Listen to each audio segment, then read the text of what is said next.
this is extremely bad timing because we already have the coronavirus issue that's going on right now, which is causing a lot of anxiety as it is. That puts it mildly. Utahns woken up to a 5.7 magnitude earthquake and several scary aftershocks. We have team coverage on what's happening across Utah. Plus, we do continue to track the coronavirus pandemic, the latest on what health officials are saying about slowing the spread. Thanks so much for joining us here on ABC4 News. I'm Emily Clark. We do begin with the breaking news. A 5.7 magnitude earthquake felt across the Wasatch Front. The strength of the quake even being felt in neighboring states like Idaho and Wyoming. The last time we had an earthquake of this size was back in 1992. At that point, it was a 5.9 earthquake. Let's go right now to Alana Brophy. She's explaining the details behind this earthquake today and really the size of it all. Alana? You're right. You're taking a look right now at Utah's largest earthquakes. And as you can see, we actually saw a 5.7 in Salt Lake.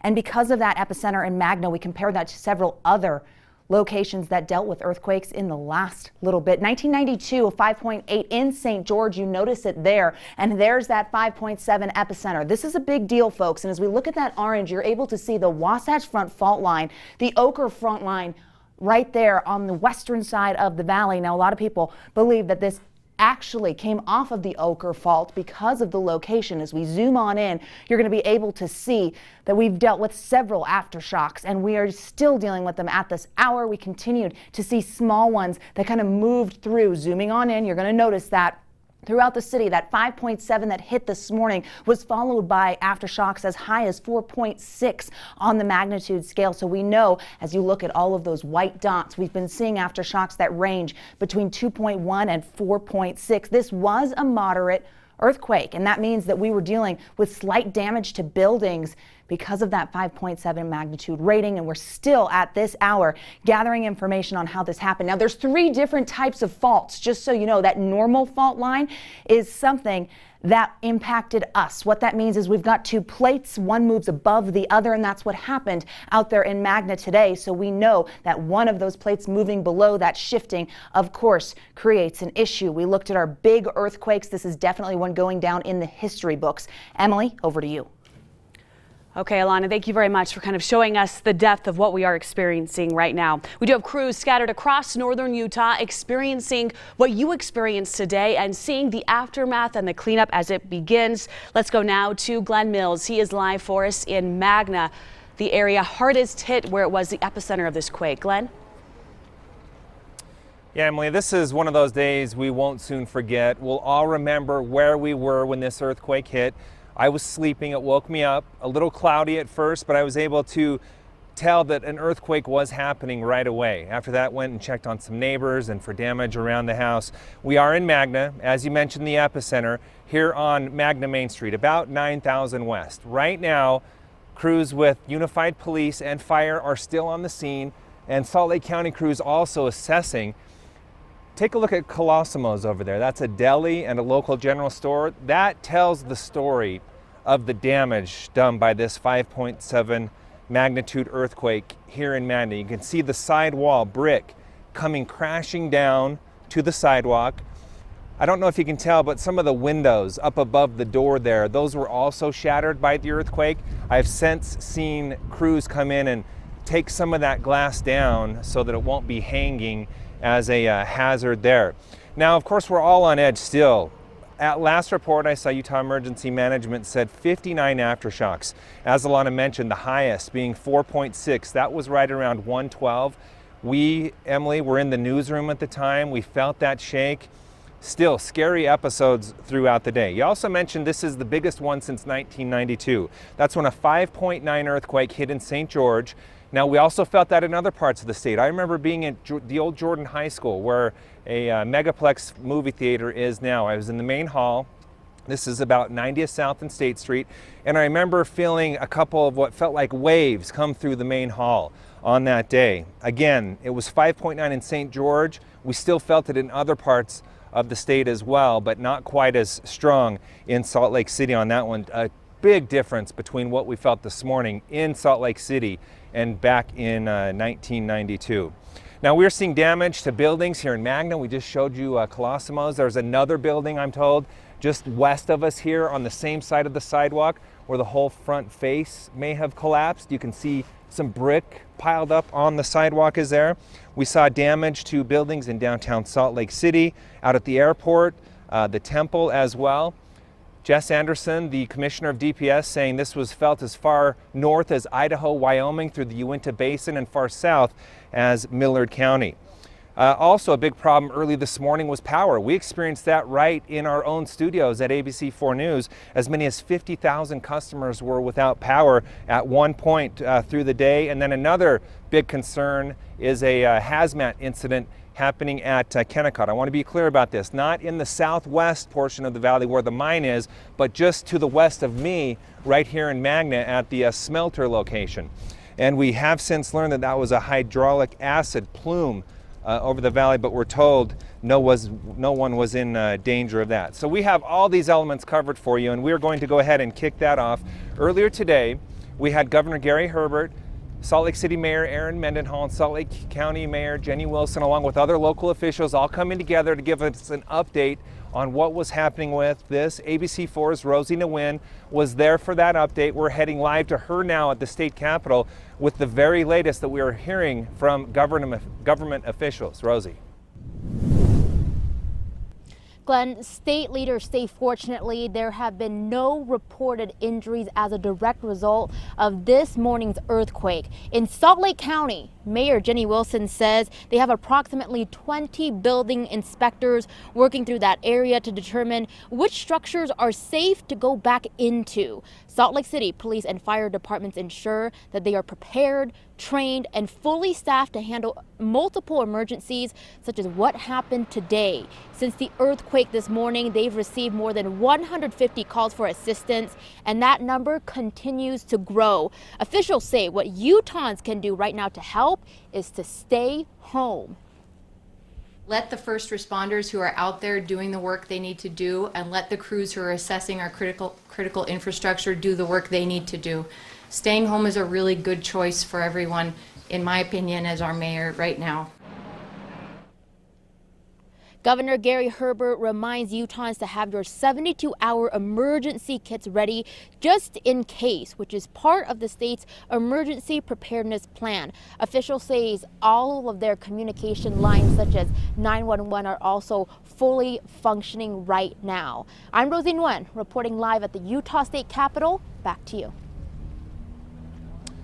All right, thank you very much, Rosie. Good news there. No injuries or casualties that we are talking about today as a result of this earthquake. The governor also mentioning one of the hardest hit areas was Salt Lake City International Airport. So much so that they had to ground planes and shut down the airport for a time. It is my understanding it is operational once again. ABC4's Rick Aaron is live from the airport with that angle of the story for us. Rick, what's happening out there right now? Well, Glenn, things are slowly returning to normal here at Salt Lake International Airport after the entire airport was shut down for about 6 hours today when this earthquake brought transportation in the state of Utah to an abrupt halt. Now, we're keeping an eye on two different things right now. One, the airport just reopened around 1 o'clock this afternoon after a pipe broke in Concourse B, flooding some of the carpet there.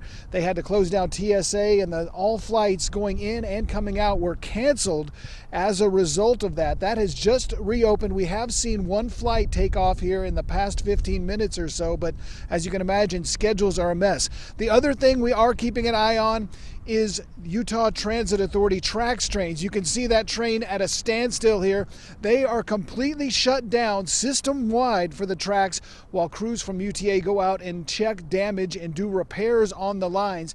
Now, I'm checking the updates. The front runner trains are running, although at a slower speed than usual, and there is a van bridge in place between the North Temple and the Woods Cross station. They are also running their bus service as usual too. We spoke to one passenger here at SLC, a guy from Provo, a BYU student named Dustin Thielander. He was trying to get down to Las Vegas today to visit some family and friends, and he has had quite a journey. Well, I got to the Provo Central Station today right around 7:45 to catch about an 8 o'clock train, and due to the earthquake, everything was just kind of delayed, shut down. They had to check all the rails and stuff, so sat on the train. It finally got going, and took almost 2 hours to get to Salt Lake because of stoppages, and we really only got going at most 20 miles an hour. So what's the situation now with your flight? I'm on a 7:45 that appears to be on time if everything stays open and we don't feel any more aftershocks like we did about 15 minutes ago, so just kind of in a holding pattern. You seem to be taking this all in stride. How are you handling this? I've traveled a lot, just realized it's kind of out of my hands and just need to get where I'm going to go. No need to be overly stressed or anything like that. Biggest earthquake we've had in Utah since 1992. Rattled your nerves a little bit?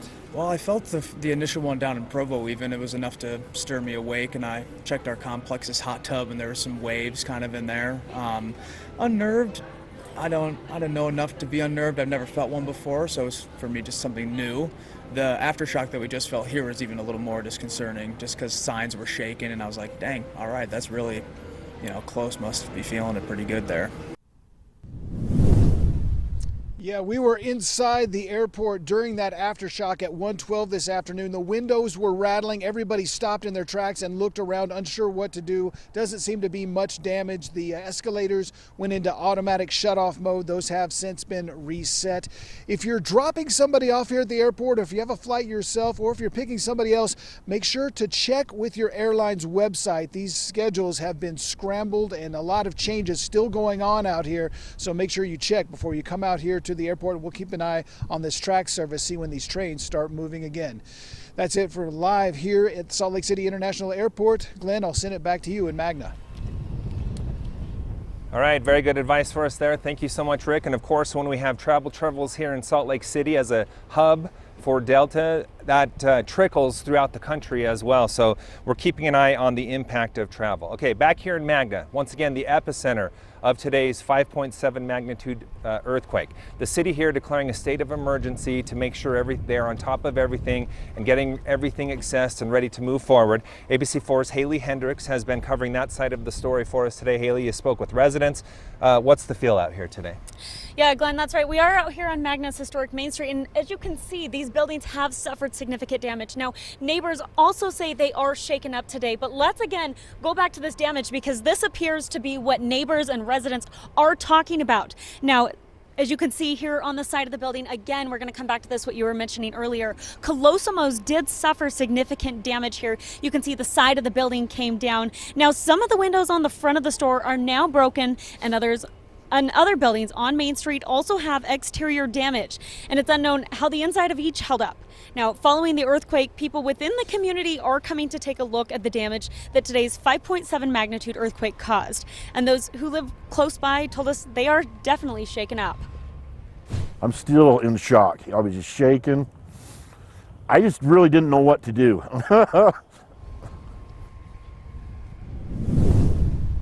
Now, while we're out here, as you can see behind me, we've got emergency crews out here assessing the damage and working to clean it up. We'll bring you the latest details tonight. Reporting live, Haley Hendricks, ABC4 News. Back to you, Glenn. All right, Haley, stay with me here for a second. We've been seeing residents come here throughout the afternoon, taking a look at the damage, talking about their experience. A lot of people rattled. You were telling me earlier this was the first earthquake you experienced. Yeah. So this is a pretty big one to experience for your first time. What were your thoughts and emotions as you were going through that? You know, like you, I was actually in bed this morning and all of a sudden it woke me up. I would definitely say it was, I'd been hitting the snooze on my alarm clock this morning, and that earthquake, when it started rumbling, at first I was like, wait, what is happening here? And then all of a sudden it was like, oh my gosh, there's an earthquake, and now we're here. It was a rush to get out of bed and to get out the door to work and cover this for our viewers. Yeah, no need for the snooze after that for sure. Okay. Yep. Again, Salt Lake County crews, police here still assessing the very situation here. A neighboring municipality also hit very hard today. That would be West Valley City, particularly a mobile home park there where residents are now picking up the pieces. ABC4's Marcos Ortiz has been speaking with them. He has that part of the story for us. We go to him now in West Valley. Marcos. Boy, a lot of damage in this area. This is a typical example of the damage in this mobile home park located at 2600 South and 7200 West. You can see for yourself the mobile home completely off its foundation, and a building inspector tagged it as too dangerous to live inside, so no one's allowed in there. Now, earlier I spoke with one of the tenants who was inside when the earthquake struck. I just started shaking real bad, and my dog ran in real scared, and some glass fell in the kitchen and just loud noise and stuff. Can you imagine when you had a look-see? I mean, could you tell that this was off its foundation? Oh yeah, you could definitely feel it. It's unlevel inside, and the cabinets are open one way. But this morning, could you tell that it was off its rocker? Oh yeah, as soon as you get up to walk around, you can feel it. What do you make of all this? Well, it sucks, but life happens, I guess. So. Pennsylvania's had a delay with family members, but this is very typical of what is happening through this mobile home park. I just talked with the actual homeowner himself just a short while ago. He has insurance, but he just got word from his insurance agent that he's not covered for earthquakes. Maybe the situation with a lot of people here. We're continuing to cover out here throughout this afternoon and evening. I'm live in West Valley. Marcus Ortiz, ABC4 News. Back to you, Glenn. All right, thank you very much, Marcos. Some fortunate impact for those residents there, hoping for the best of them. We're going to go ahead and send things back to the studio, bring back Emily Clark. And Emily, I did want to mention one other thing before we head back to you, and that is, in times of emergency, in times of crisis, we tend to see rumors develop and spread. And unfortunately, we did see that. So we really want to make sure that we're sharing information from sources who are reliable within the community, and that we're not just taking the word from someone in the community, a friend that we know, an uncle, so forth, and starting to spread that around, because that was a big problem that we started to see this morning. So again, just urge and caution of what you're sharing, what information you're sharing, and make sure you're sticking with reliable sources for that. Emily, let's send it back to you. Most definitely, Glenn. Thank you very much for that. And of course, we'll check back in with Glenn Mills later on throughout the evening here. ABC4's Jared Giottanini was covering the quake this morning moments after it happened right there at 7:09. Take a look at his report from this morning. Seemed pretty big to me. It was a normal morning for Brett Borg at Schmidt's Pastry Cottage in Sugar House. We were originally there to cover a free bread giveaway during the COVID-19 closures. But the morning took a turn around 7:09 a.m. Is that an earthquake? That's all we need on top of it. Our cameras captured the chaotic moments the 5.7 magnitude earthquake hit the Salt Lake Valley. That's an earthquake. Everyone in the lobby, we all kind of got weak in the knees and didn't know how to respond. Outside, the bakery received minor damage, a crack to the side of the building. Dan Hendrickson lives next door to Schmidt's. But we had a lot of glass breaking in the house, not any of the windows, but some antiques and stuff like that. Some of the worst damage was a few miles north on the corner of 500 South, 400 West. Officials say the shocks were so strong it sent parts of this roof plummeting to the sidewalk. This sidewalk is generally full of people. We do everything we can to keep the public safe, but we cannot anticipate a wall coming off in this magnitude. Next door, the Resource Mission of Salt Lake also received minor damage. People staying inside at the time were evacuated and later relocated. Traffic was blocked off here for hours. It has since reopened. Meanwhile, Brett Bork says he will feel the aftershocks of this earthquake for years to come. We're going through some hard times. 2020 has been rough. Jared Giottanini, ABC4 News. 2020 has most certainly been rough. Now take a look at this. In addition to the damage across the valley, there was damage to the construction site at the Salt Lake Temple in downtown Salt Lake City. There was minor damage to the building, but the most noticeable impact, you're seeing pictures here, Angel Moroni's trumpet fell off. Now it fell onto a portion of the roof, so they know where it is, but Angel Moroni not holding that trumpet there. There was minor displacement of some of the temple's smaller spire stones. No one was injured. Crews working on construction at this iconic portion of downtown Salt Lake City were sent home for the day. But this is a good reminder. Today's earthquake, a reminder why the Church of Jesus Christ of Latter-day Saints doing such extensive work on the Salt Lake City Temple, expected to take several years as they shore up its foundation and do reconstruction on Temple Square. Now, following the earthquake this morning, several inspections happened throughout the city of Ogden as well. Weber and Ogden school districts were supposed to be passing out food for students who'd been home this week due to the COVID-19 concerns and the statewide soft closure, but districts canceled distribution after the earthquake. According to city officials, there were no serious damages reported, no reported gas leaks or power loss with buildings after the 709 earthquake. Officers checked all facilities, including the older structures. Weber and Ogden school district leaders say employees were instructed to work from home and that there were no other damages reported at the schools. Other employees around Ogden say they were obviously shaken after the earthquake. Several businesses carried on normally, but some employees say their customers were warning them, stay safe.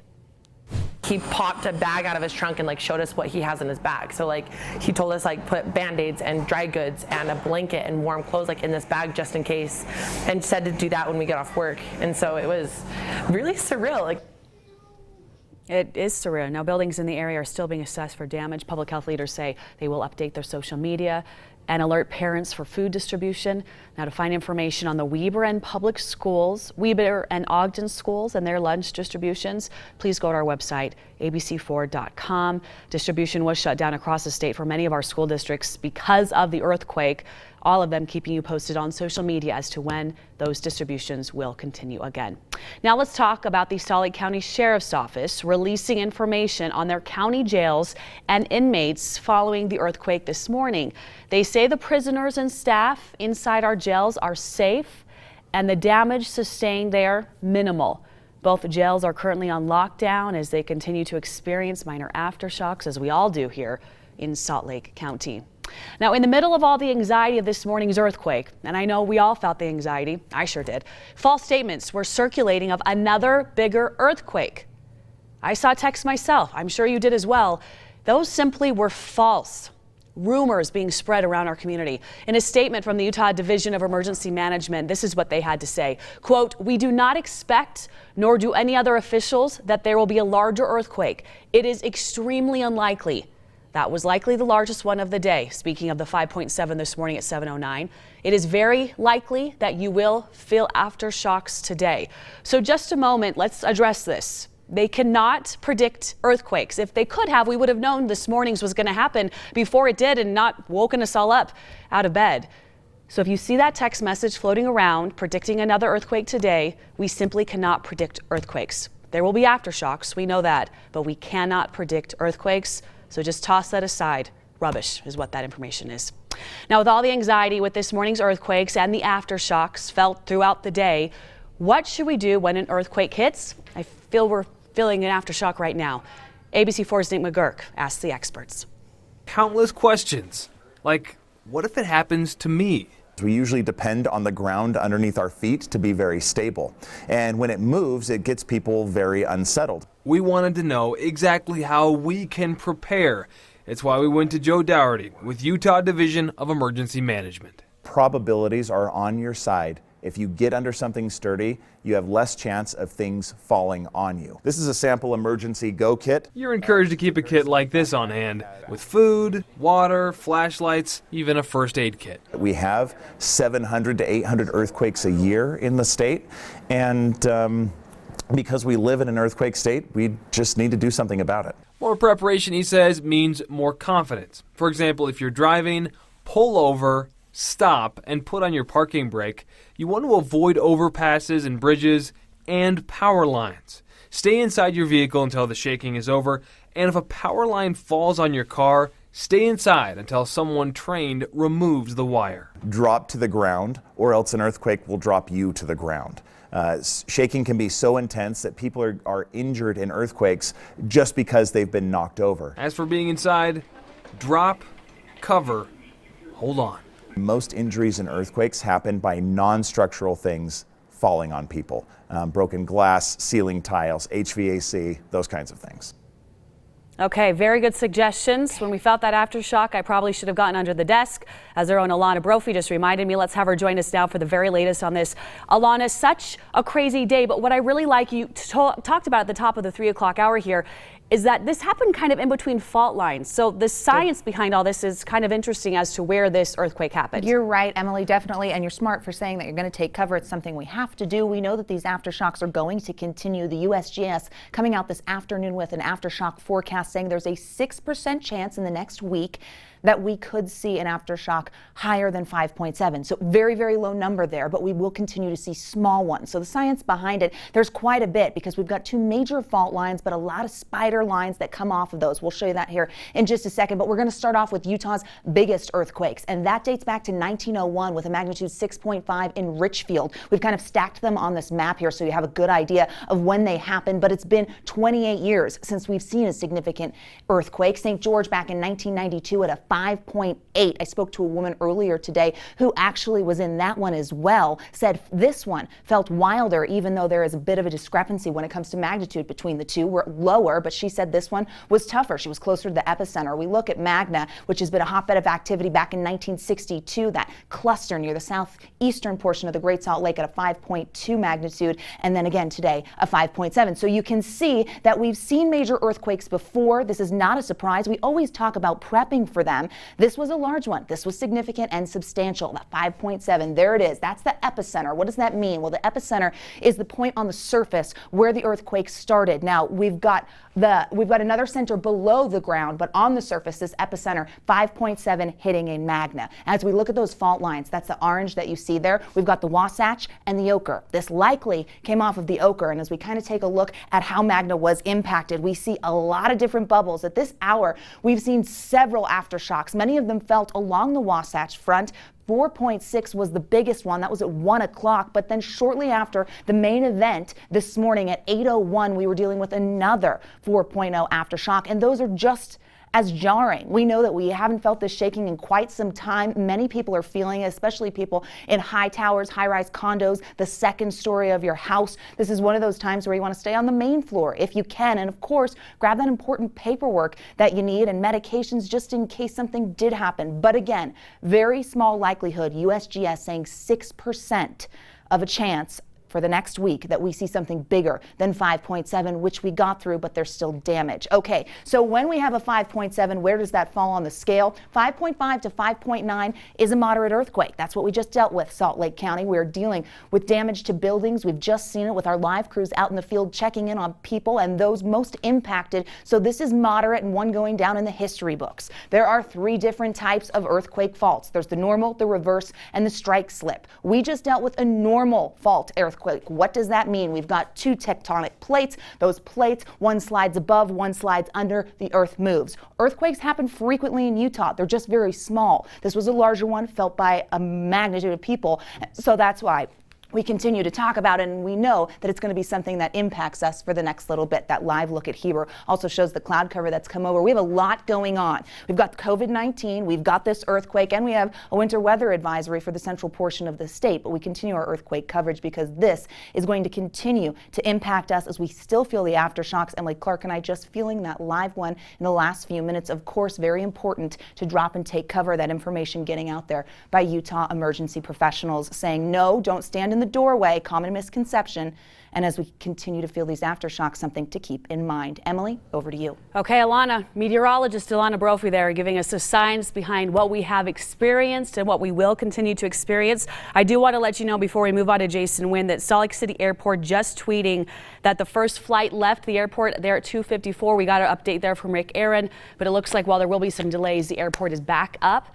Not a lot of people traveling right now with what's going on in our world, but if you do have a flight there tonight or tomorrow, do call your airline before you head to the airport just to see what time things will be heading out. Now let's go to the earthquake causing a chemical spill. Crews trying to contain at the Kennecott copper mine. ABC4's Jason Wynn updated just recently on the situation. He now shares the very latest details on that cleanup effort for us. Jason? Hey, good afternoon. UFA's Chief Dan Peterson believes 8,200 gallons of hydrochloric acid leaked from a 12,000-gallon tank. And that all happened this morning during that 5.7 magnitude earthquake. Now, I want you to take a look. This is some file footage that we have of Kennecott, and the chief tells me that the leak did happen and was contained right at that Kennecott center. The chief tells me that the hydrochloric acid went into a catch basin basin, and that catch basin was near other chemicals, so that was kind of concerning for the crews, and they sent in a drone to assess that situation. And while all this was going on, residents reported seeing plumes come from Kennecott, and the chief says there was no danger to residents in the area, especially when that wind shifts later on today. He expects that wind to shift later on today, and there won't be any danger to residents at that point. As far as the hydrochloric acid is concerned, the chief said that the Kennecott crews are in charge of the cleanup. The chief says that there is going to be 6 different hazmat teams that are going to remain there at Kennecott on site so that they can make sure that in case another earthquake or an aftershock happens, that their crews are there in case of an emergency situation. But for right now, residents in that area don't have to worry. But I do want to show you one thing as we're out here live at the emergency center here in Salt Lake County. Now, right behind me, this is one of the areas where you actually have to walk through. I had my first screening today, and inside this building, they're going to take your temperature, and they're doing this at many different government facilities, and it's to help prevent the spread of COVID-19. Now, in here, I registered at 97.5, so I did not have a temperature, but they made sure to go right across my forehead with their temperature gauge. I had to answer a series of questions to the paramedic that was inside there about if I had a cough or if I had any type of respiratory issues, because that was kind of a concern, one of those things that they're looking for. And so as folks are here and they're inside dealing with all this, everybody goes through this screening, and then we get one of these little white bracelets. It's right next to my pancreatic cancer bracelet here, but it has a date on it, and that date is just to show that we were tested on this day today. If I was to go through another one of these things tomorrow, I would get another bracelet, and that's all to make sure that people and first responders know that we have been tested and went through a health screening for COVID-19, and if our temperatures do spike, they'll have a reference point to go back to, and this is something that a lot of the officials who are entering this building, along with several other buildings here that are government facilities, will have to go through, and that's to prevent the spread of COVID-19. So right here at the Emergency Management Center, these folks inside the building are now transitioning from what happened at Kennecott back to COVID-19 so that they can continue to monitor that situation. And the mayor, Jenny Wilson, says that they plan on updating the public, if not tonight, early tomorrow morning. I'm Jason Wynn, live in South Salt Lake, ABC4 News. Okay, Jason, thank you very much. While this earthquake is obviously top of mind, we cannot step too far away from COVID-19, the coronavirus, the pandemic that we are facing as a world, and you can see there more measures being taken place throughout Salt Lake City, the county, and the state to keep us safe when it comes to that as well. Okay, we want to go back now to Glenn Mills. He, of course, is live in Magna, right there, the epicenter of this morning's 5.7 earthquake. He does have some guests with him to talk more about what happened this morning, the damage there, and where we go from here. Glenn? Yeah, Emily, for what it's worth, I just heard you mention another aftershock that you just felt in the studio. I did not feel that here at the epicenter while you were talking about that. So we do want to bring in Trish Hull. She is the Mayor Pro Tem of Magna. We're going to talk to her about the situation. Trish, we appreciate your time. Thanks for being here. You were here in Magna. You felt this at 7:09. What was it like when the earthquake started for you? Just a surprise. You hear the noise, first of all, and then the shaking, and you just kind of ride it out for a minute. I have children that live in my house, and so we kind of hurried and grabbed everyone, made sure everyone was safe. And they were a little rattled. It's always kind of a surprise you're not expecting. I know there are parts of Magna where they had much stronger effects, like this part of town and that part of town. They had beds pull away from walls. We just had a few things fall off of dressers, stuff like that. I saw a few young boys come by, and they were telling me all the books fell off of their bookshelf. Right. So it does seem to be different across the city. Yes. Okay, let's focus on Main Street right now. Yeah. Tell us a little bit about what's going on, because you declared an emergency declaration. Yes, we did. What does that mean, and what was the purpose? So we declared a state of emergency for Magna so we could access dollars mostly.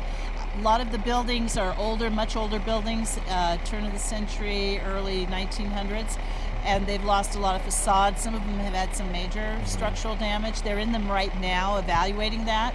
When it first happened, UPD came down and evacuated everyone because there are people that live on Main Street. And all of those people were evacuated quickly.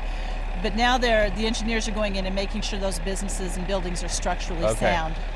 Hold that thought. I want to bring Sheriff Rosie Rivera in. Stay here because I want to ask you a few more questions. Sure. Sheriff, we see activity here with Unified Fire and some of your officers with UPD. What's happening right now as we speak right with now, your they're still crews? doing assessments, and we're trying to secure all of the buildings, and we want to make sure that people don't try to get in. One thing that we've had is, owners are concerned of their property inside, and so we have officers here. They're going to be here for a while, actually all night, just to ensure that nobody goes in because it's still not safe yet for them to go into the structures. Okay, so as you assess that, you will notify residents at a later time? Yes, we will put out some information to let the owners know whether or not they can go back in to the buildings, but as of right now, we're not letting people in the buildings. We do have an apartment complex where there are still some residents that have been displaced.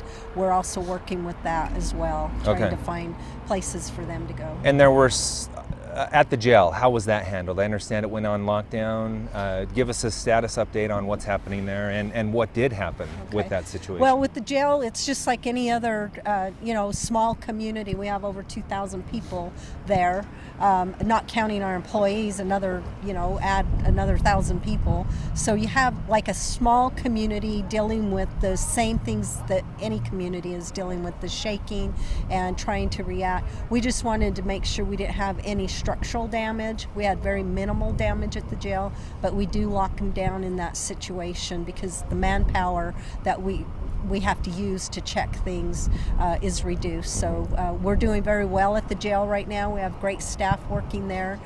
We did make sure that they're fed and they all feel safe. We're trying to keep everybody calm in that facility. It will be locked down for a little bit more. Probably this evening, but with the COVID-19, we're also dealing with lockdowns. We're not letting people flow around the jail like we typically would. So we heard the governor earlier say he was pleased with how the response team handled this right off the bat. What did you see from your standpoint with Salt Lake County of the initial response? Of the initial response, I was very happy to be part of that team. I think our response was fantastic. On the Unified Police Department side, they responded very quickly. They were able to evacuate those who needed to be evacuated in these buildings that had structural damage. And then on the county side, we had our court deputies, we had our jailers, everybody pitching in to make sure that our community is safe. And working with Mayor Wilson has been just great. We have a great relationship and lots of communication going on, and we have two challenges going on right now, with the COVID-19 and the earthquake. Right. One last question for you. I want to get your take on what we've heard from the mayor. Stay at home if you can. Of course, people are excited, want to know what's going on. We've seen people come here to check out the damage. What do you want the residents of Salt Lake County to know? I want them to know, stay home if you don't have to come out. Right now, things are fluid. Things are moving constantly. But what we want is our residents to be safe. And the way you are safe is just stay home, especially in Magna. We don't want other communities driving or citizens driving over here just to see what happened in Magna. You can use the media. Media takes great pictures and you put it on the news for us. Just view it that way. We don't need you here right now. And our Magna residents, we're asking them just to stay home as well. One other thing I would like to say is that in these times, crime goes up because people think they can come and steal things. And I want to ensure the Magna community, we have unified police officers here all night. They are going to be here trying to protect the property as well. And if anybody has any, thoughts of coming to Magna to commit a crime tonight, we will have Unified Police Department deal with them, and I will make sure I have room in my jail for them. So. Okay. Very important message right there. No doubt about that. We appreciate your time. Thank you so much. I'm sure it's going to be a much longer day for you. So thanks so much for making some time for us today. Thank you. All right, let's head back to Trish Hall. She is the Mayor Pro Tem. Trish, Any idea on residents? I know you had mentioned there are residents on this street. How long are they going to be out of their homes? We really don't know that. We won't know until they finish their assessments of the buildings, and the engineers are doing that right now. I'm sure they'll try and get them back in as soon as possible. It just depends on what happens structurally to their building. Okay. You were telling me that this road here has quite a history, and Yes. I was somewhat surprised to learn about that. Tell us about that. Yeah, well, of course, Magna was built in the 1850s, but around the turn of the century it became a mining town for Kennecott. And so a lot of these buildings were built shortly thereafter. We film a lot of movies and TV shows on here. Touched by an Angel filmed here. Andy Mack films here. So we like the look of Main Street, but we have known that it does cause a danger because a lot of these buildings were built before they had the reinforced brick. Okay. So and the brick they built was not the best. Right. Okay, one last question for you. What is your message to the residents of Magna right now? I'm really proud of them. I drove around this morning a lot and talked to a lot of people, and I was just thrilled that everybody I talked to would say things like, I've checked everybody on the street, we're all okay, I've checked with my neighbors. And my husband and I were visiting one family that has some health problems we were a little worried about, and while we were talking to them, another family came up to check on them. So that's kind of what Magna does. It takes care of each other, and I really appreciate that. I appreciate UPD, UFA, everyone has kept us in the loop to know what was going on, especially during that kind of scary time this morning. But just tell everybody to stay calm. We're going to get lots more aftershocks. Kind of prepare your children. Let them know there's going to be a little bit more rock and rolling going on, and it's okay, and just be prepared. Maybe earthquake-proof your house a little bit. That stuff that fell down, don't put it back up. Make sure the glass things are put away. All right, Trish Hull, the Mayor Pro Tem of Magna, we certainly appreciate your time. Thanks so much for being with us today. You're welcome. Thank you. All right, as I mentioned a little bit earlier, local and state leaders meeting Governor Gary Herbert, Salt Lake City Mayor Aaron Mendenhall, and Salt Lake County Mayor Jenny Wilson, all joining with other local officials to give their insight on their response today. ABC4's Rosie Nguyen is covering that angle of the story for us. She's live up at the Capitol, and we're going to check back in with her now for that. Rosie.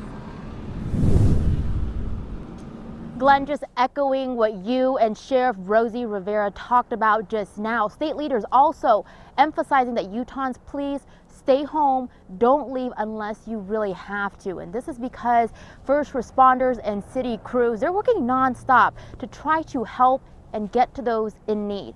In Salt Lake County, Mayor Jenny Wilson says that they have approximately 20 building inspectors who are working throughout the area to determine which structures are safe to go back into. Salt Lake City police and fire departments ensure that they are prepared, trained, and fully staffed to handle multiple emergencies, such as what happened today. Since the earthquake this morning, they've received more than 150 calls for assistance, and that number continues to grow.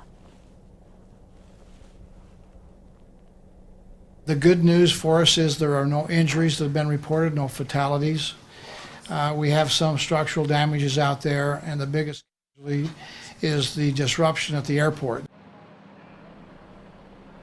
Governor Gary Herbert reminds Utahns to have your 72-hour emergency kits ready just in case, which you may remember from the state's Be Ready Utah campaign. Also, officials did address the homeless population during that press conference. Officials say that they are working on a plan right now on how to help our vulnerable population during a time of emergency. I'm Rosie Nguyen, reporting live at the Utah State Capitol. Back to you. All right, thank you very much, Rosie. Appreciate that. Again, that's the great news from today, covering from the governor, no injuries, serious injuries, or fatalities coming out of this. And we also heard from the Mayor Pro Tem of Magna just how this community came together and really watched out for one another. That's a big part of these experiences that as we go through traumatizing events like the one we have here. Emily, we're going to go ahead and send it back to you now. Again, oh, I'm sorry, actually we're going to go a different direction. Another issue that we've had today where we heard from the governor, really the hardest impact was out at the airport. There they had to ground planes. They had to shut down the airport. It is back up and running. ABC4's Rick Aaron is standing by at the airport. He's monitoring the situation there. Rick, what's the latest you can tell us out at Salt Lake International? Well, Glenn, this is all because of a burst water pipe in Concourse B. Right when that earthquake happened this morning, it somehow ruptured, dumping a lot of water down onto the carpet there. As a result, they had to shut down the security checkpoints and then shut down the entire airport, and it remained closed to all traffic. No flights landing or taking off for about 6 hours before reopening around 1 o'clock this afternoon. I just spoke to airport spokesperson Nancy Vollmer, and she told me that things are back to normal now. There is passengers arriving and departing, but they are now trying to catch up on all these airline schedules that were delayed by that 6-hour shutdown. I've talked to a lot of people here at the airport as we take a live look. I spoke to a couple, the Hansons from Minnesota. They had been down in Moab hiking, and they actually got hit by a double whammy of the COVID-19 outbreak and this earthquake. You see, they could no longer get any food at their hotel in Moab because of the coronavirus outbreak, so they decided to leave and go home a day early. While they were driving up this morning, they had no idea that we experienced this earthquake, arrived here to find the airport closed. They are scheduled to go out later this evening. Also, a student from BYU is headed to Las Vegas. It turns out that trip, just coming here on Front Runner and Trax and then taking off to go to Vegas, is going to take him more than twice the amount of time he could have driven it. So a lot of delays out here. And as we take a look at that Trax train, Trax is still at a system-wide standstill. No trains running throughout the Salt Lake Valley or the Wasatch Front on Trax. While there is service on the Front Runner and there is bus service, but they are still checking the wires and the poles and the tracks for the Trax train. So major disruption here at the airport, but the good news is we have just seen 5 Delta jets take off in the last half hour or so. So things slowly getting back to normal. If you do have to travel or pick someone up, check the websites before you come out here tonight, because a lot of those flights still delayed. Glenn, I'll send it back to you in Magna. All right, great advice there, Rick, and good to see those jets taking back off. All right, back here at the epicenter of the 5.7 magnitude quake, ABC4's Haley Hendricks has been here throughout the day. Haley, you've been talking to a lot of residents who are coming out to look at the damage. What have you been hearing from them today? Yeah, plenty of those residents have been coming out here today. And when I was talking with each of them, it was interesting because a lot of them were just waking up for the day, starting to get ready for work. Some of those actually were working from home, but interesting enough, getting ready, getting started on that day. And for them, they have said that some smaller earthquakes have happened out here in the past. And so, yes, was it a big deal? For sure. But today's earthquake outbeat all of those other quakes that have happened in recent years. Yeah, and definitely, we're not used to that type of intensity here in the state of Utah. Right, and that's for sure. But they all said they're doing well. Even though in the grand scheme, it's more of a moderate type of an earthquake. Just not used to it here. Correct. Yeah, my roommate's from California, and she said, "Oh, this is not as big of a deal somewhere in California." But for Utahns, right? A lot of us don't experience something that large. So, all right. And it definitely caused damage. You can see it here on Main Street in Magna. Also a neighboring municipality, that would be West Valley City. In particular, residents of a mobile home there are picking up the pieces tonight. ABC4's Marcos Ortiz is following that part of the story for us tonight. And Marcos, what are those residents telling you at this time? Well, thanks, Glenn. We're at a mobile home park in West Valley, located around 2600 South, near 7200 West. A lot of damage at this mobile home park. Just a little to my right, you can see another example of people working on their foundations because the damage at this mobile home park very extensive.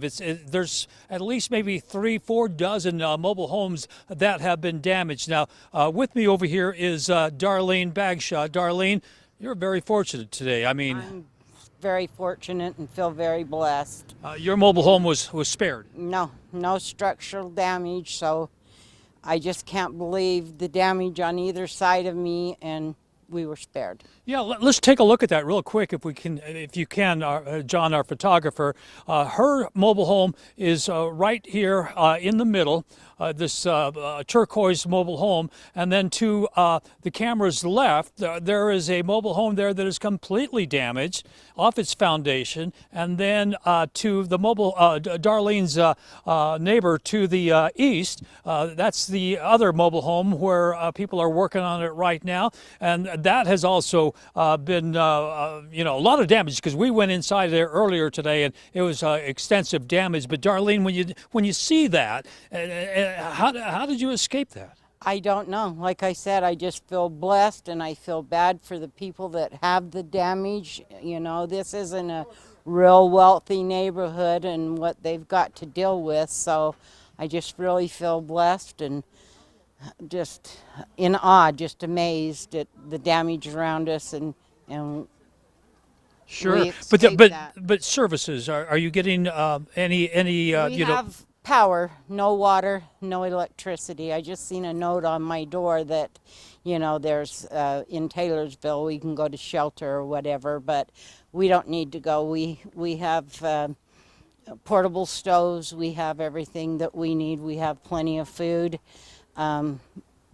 I won't leave unless they tell me, because we have cats. Okay. And I won't leave without my cats, and they were totally freaked out. Okay. So, and we've located them, and so, but they're still hiding. They're pretty scared still. They haven't ate or come out to go to the bathroom, anything. I'm pretty sure that they'll come home. All cats always find a way home. That's my inside cat. Okay. I feed feral cats on the porch. I've only had one show up. Okay, thanks, Darlene. Ms. Bagshaw, counting her blessings, very fortunate, but there's a lot of people in this mobile home park that are not so lucky. We'll continue to be out here throughout the rest of the afternoon and evening, reporting live from West Valley. Marcus Ortiz, ABC4 News. Yeah, all right, thank you very much, Marcos. Just an impactful day here in the state of Utah. It's one we'll never forget. We will remember where we were when this earthquake hit, and the impact really far-reaching. Felt as far as north as Idaho, Wyoming, and as far south as Millard County. We are going to stay on this very important story for you throughout the night here on ABC4, so stick with us. A fluid situation. We're going to continue to bring you the latest. For now, we're going to take a quick break, and we'll be right back at 4 o'clock.